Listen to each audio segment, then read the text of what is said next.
Howdy, I'm Bob Terry, and thanks for joining us for a fantastic episode of the Western television show Stories of the Century, starring Jim Davis as Railroad Detective Matt Clark and Mary Castle as Railroad Detective Frankie Adams. And it's all brought to you free here on the internet by westernsontheweb.com. Come on by and see us on westernsontheweb.com for hundreds of free Western television shows and movies, and subscribe to our channel here on YouTube, Westerns on the Web. And we're getting our Facebook page started, so come on by and visit us on Facebook, Westerns on the Web on Facebook. Now here comes Stories of the Century. We'll see you after the show.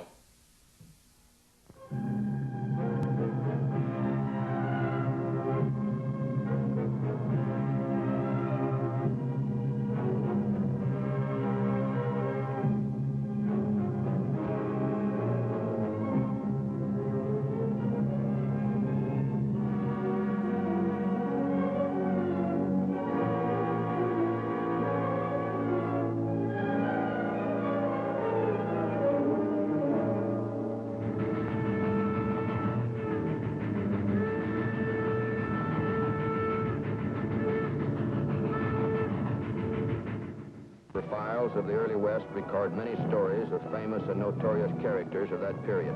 The Younger brothers, hardened to the sight of bloodshed in the guerrilla border battles of the Civil War. The Youngers established a record of bank and train robberies that have never been equaled in the West.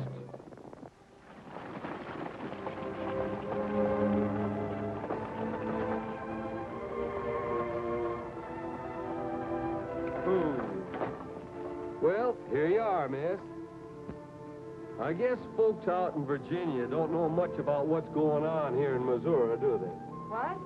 These cousins you're moving in with. Do you know very much about them? Should I? Why, what's wrong with them anyway? Come on, let's get out of here.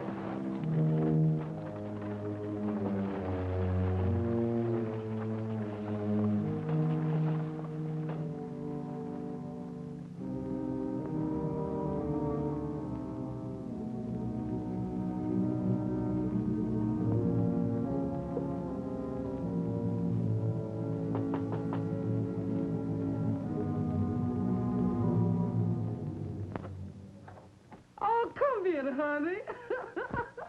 Welcome to Younger's Farm. Mr. Cole got your letter about a month ago, and we've been expecting you ever since. Oh, come over here and let me take a good look at you. A genuine magnolia blossom from old Virginia, I do declare. Oh, but look at me standing here gabbing. Give me those. You must be faint and famished from traveling all that way. You're very kind to give me such a nice welcome. You must be Aunt Nellie. That's right, honey. I've been with this here family since way before the war. And after Mammy and Pappy Younger died, I raised all them boys just like they was my own. Where are they now? Oh, there ain't nobody home except John. The rest of them are off down in Indian Nation at Tom Starr's place. And you know, honey, they've been gone an awful long time. I'm awful worried about them boys. All right, Nellie. That'll do.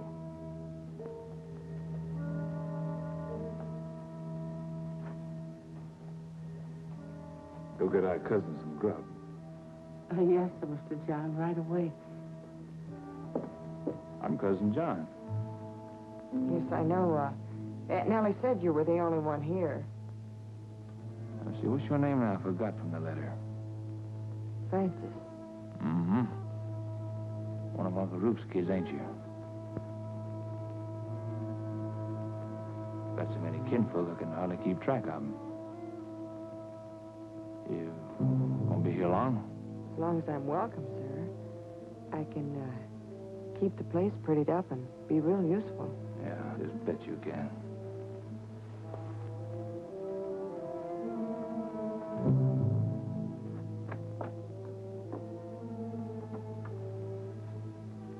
Yeah, I'll pretty it up.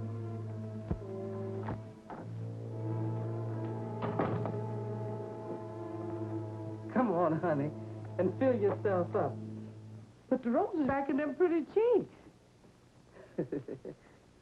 Oh, don't mind him. He don't mean no harm. None of my boys boys mean any harm. They just a mite wild and mischievous, maybe. But they ain't bad. No, ma'am. They ain't really bad.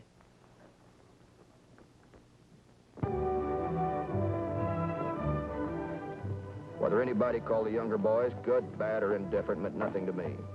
The facts were all there in a stack of warrants a foot high, demanding their capture for an assortment of crimes that included murder and train robbery. For 3 days, I'd been hanging around on the main street of Independence, Missouri, waiting for word from the other operative on the case. My name's Matt Clark. I work for the railroad as a detective.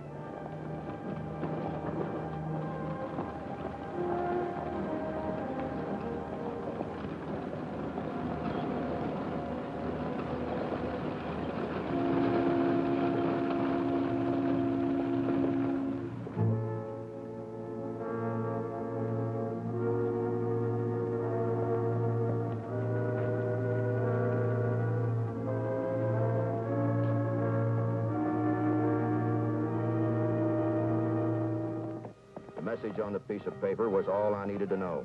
It said the younger gang was down at Belle Starr's place in the Indian Nations.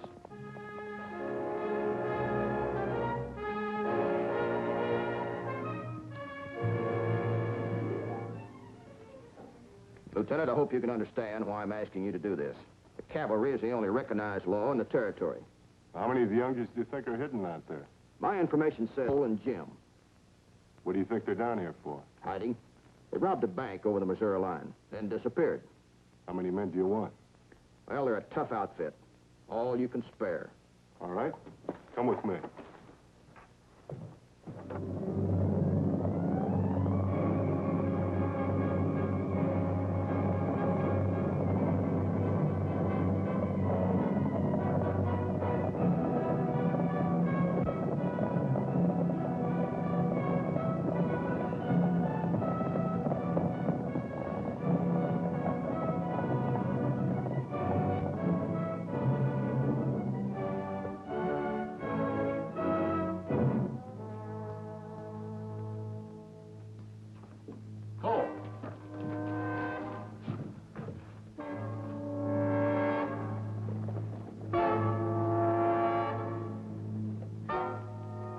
Make a run for it. Go warn the rest of the men. Saddle my horse and wait in back of the corral. I'll keep him busy and give you a little time.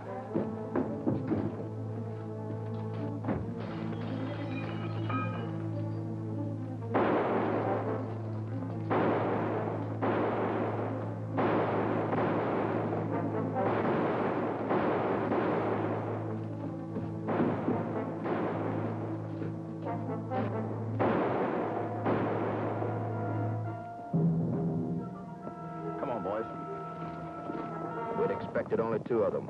We were in luck. We had a chance of rounding up the whole gang.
Somebody tipped them off. They knew exactly where we were. Could have been one of them. They're in as deep as we are. We can't hold them off here. Separate and run for it. You can make it up that draw. Wait a minute, Jim. Wait till they draw the Yankees away from us. Then we'll go back down the other side to where the horses are. Oh, let's see that.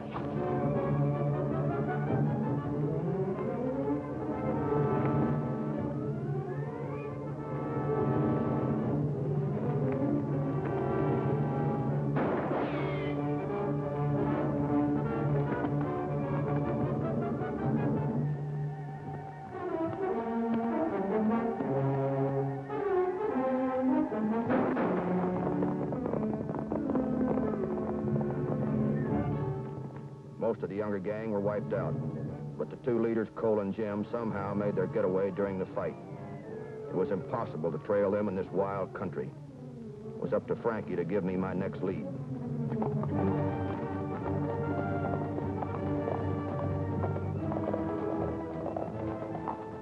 That's Mr. Jim, Mr. Cole. That's my boys, all right. I got to hustle up a mess of victuals. My boys are powerful eaters. Oh, Jim. Hi, John. Boy. How's it been going? Not so good, John. Not so good. The cavalry jumped us, and we lost a lot of good boys.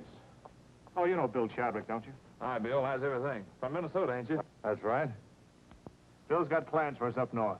Tell you about it after supper. How things been with you, John? Any lawmen been hanging around here lately? No. Great company, though. Cousin from back east. Oh, the one we got the letter about? Mm-hmm. Kind of pretty, too. Sort of glad she ain't our cousin. She ain't. Been here quite a spell, and I've been asking a lot of questions. Some of the answers she's got down pretty good, and some she ain't got too good.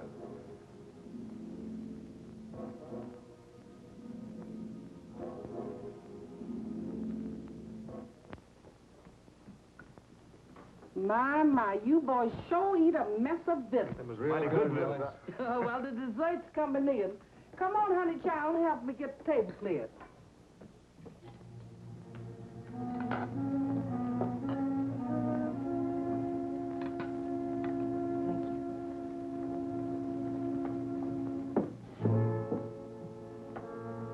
What was this you were going to tell me about Minnesota?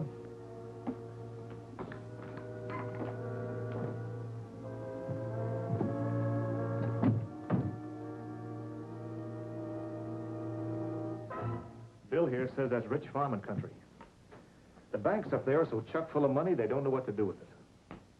I ain't much heft on it myself. It's too far from home. Don't mind what Jim says. He'll be going all right. The James boys already said bear for it. I know for a fact Clell Miller and Charlie Pitts will throw in. Well, that makes 8 of the best all-round gang in the business. Take just about a whole town to stop us. The reason I'm not so whole hog on the idea is that, well, you don't have friends that far north. We don't know the back roads or the stream crossing. No one to bring our mail to us or to shoe our horses in a hurry. You just don't want to go on this thing without some thought first. As long as you're so interested in man talk, cousin, come on in and make yourself comfortable. Here, what's going on in here? About time you knew the truth, Aunt Nellie. We've been harboring a Yankee spy. Her? That's right. She's no more our cousin than she is yours. Oh, sweet little child. Go on back in the kitchen and get your dishes done. Go on, go on. Oh, yes, sir. What do we do with her, Cole? Well, if we leave her go back where she came from, they'll all be on us as sure as you're born. If she don't get back, they'll all be snooping around to find out what happened to her. Any way you look at it, there's bound to be detectives swarming all over the place. We better be hightailin' from Minnesota right now. Pack your gear and let's get to riding. You still ain't said what we're going to do about our country cousin, Cole. You know, I just had me a premonition, John. I can see you two out horseback riding. And I can see her having a real bad spill. Yeah, a real bad spill.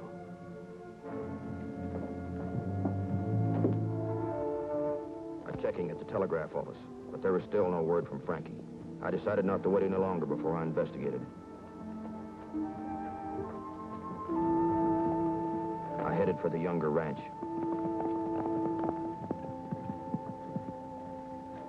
Hey, John. Meet us over at Charlie Pitts. All right, Cole.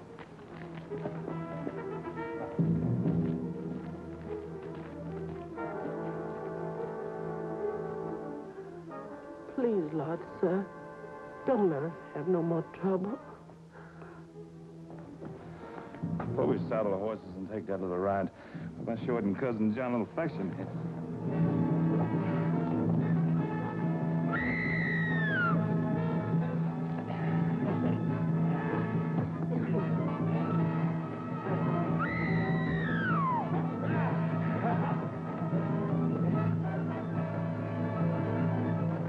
Hey, you! Keep your hands off of that girl. All right. Drop your gun. Go on, drop it.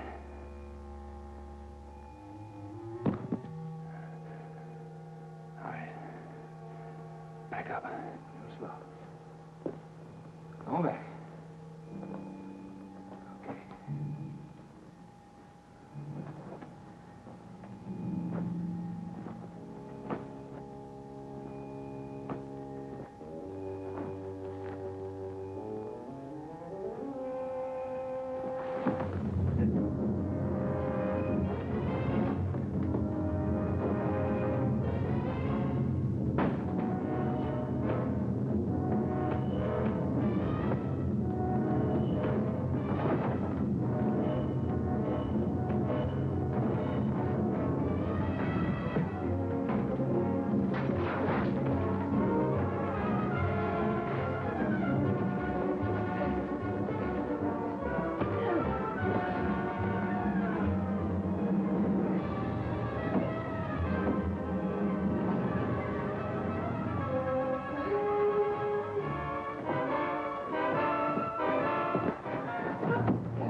I keep trying to tell myself that they ain't bad.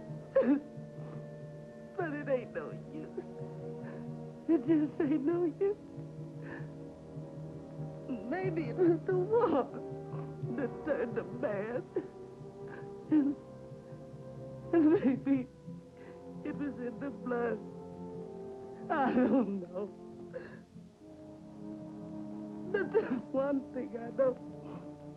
I raised them like they was my own. And I just can't help from loving them.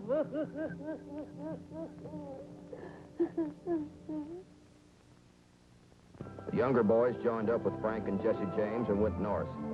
Frankie and I headed for Minnesota by the shortest route. We rode into Mankato, Minnesota on September the 4th, and after some inquiring, learned that several men, well-mounted and armed, had been hanging about the bank the day before, but left when word spread that somebody had recognized one of the younger boys. We alerted every sheriff within a 500-mile radius.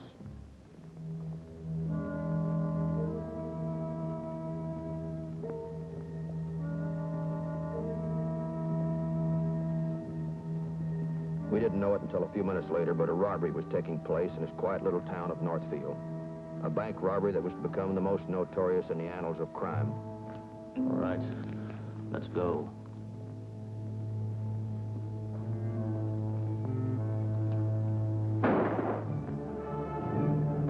Robbery! It's a holdup! Come on, hurry up in there! Bill, Frank, we need a little more time!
Inside the bank, the bookkeeper Haywood lay dead. Mr. Bunker, the teller, was wounded in the shoulder. They were brave men. They had refused to open the vault, and the gang had gotten only what was in the till, $50. When I heard that the net was closing around the Youngers over near Madelia, I rode hard for that area.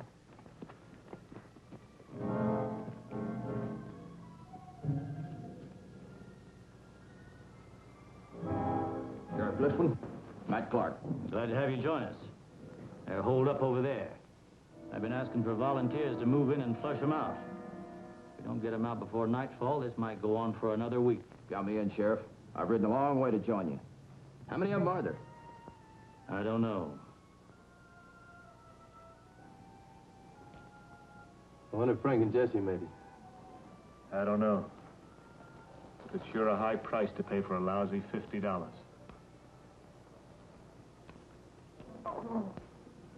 Sure wish I'd get this kid here back to Aunt Nellie. Maybe we ought to give up. Be lynched? We'll go out the way we came in with our boots on. Spread out in the rocks, men. Move in when I give the signal.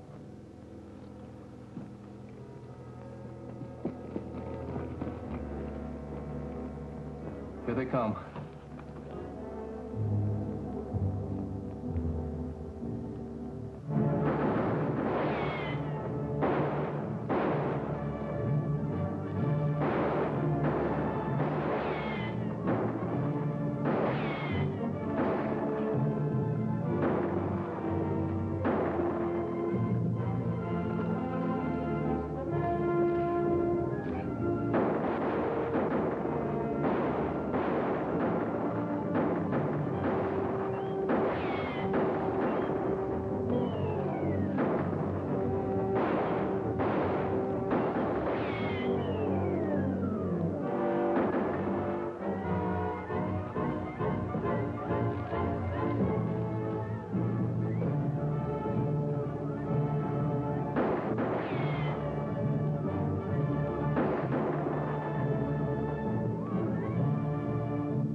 Put your hands in the air.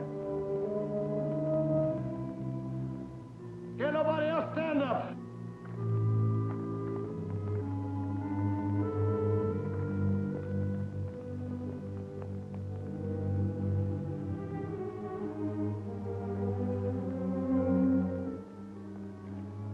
Bob's still alive? So's Cole. We'll take them in and patch them up so they can stand trial. We'll take Charlie Pitts and Luke to trial, because they're dead.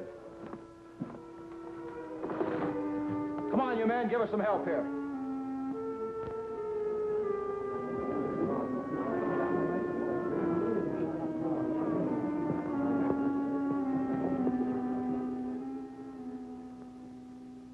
Bob was wounded in the chest. Jim had 5 bullets in him and Cole 11. The younger boys were not expected to live, but they proved to be men of iron. They looked so well-bred and gentlemanly. Reporters wondered why they ever traveled the outlaw trail. Yeah, the war did it to us. We fought with Quantrell. When peace came, there wasn't any Southerner that got a break. We had to rob. We're used to hard living. We always had it tough. Other men fought for the South and lost, but they went home to lead useful lives. Come on, Frankie.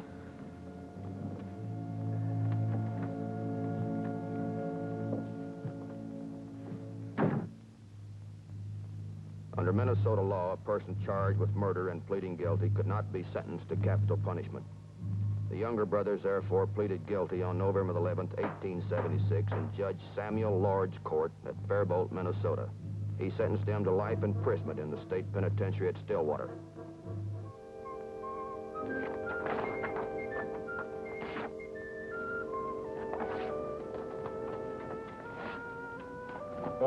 Mr. Clark. Yeah, Sheriff? Just wanted to find out where to send the reward money. You come in for a share, too. You have a local baseball club? Sure do. Well, then give our share to them. That's the best way I know to keep the kids from becoming outlaws like the youngers. Well, now, thanks. We better hurry if we're going to catch that train. Oh, I almost forgot. This came for you just a few minutes ago.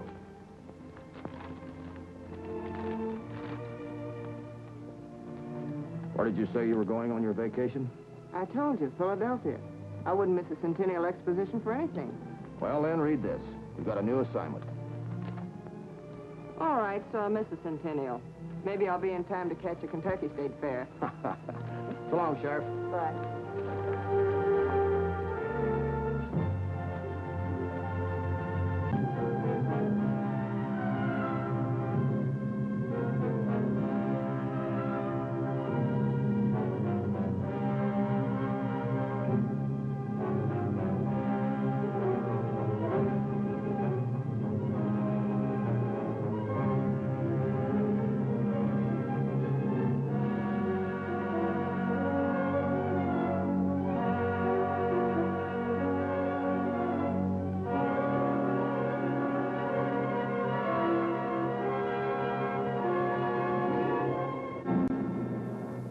I hope you enjoyed this episode of Stories of the Century, starring Jim Davis and Mary Castle, and hope you'll come on by westernsontheweb.com and see hundreds of free television shows and Western movies, and there's interviews with some of your favorite Western stars. Come on by and see us, www.westernsontheweb.com.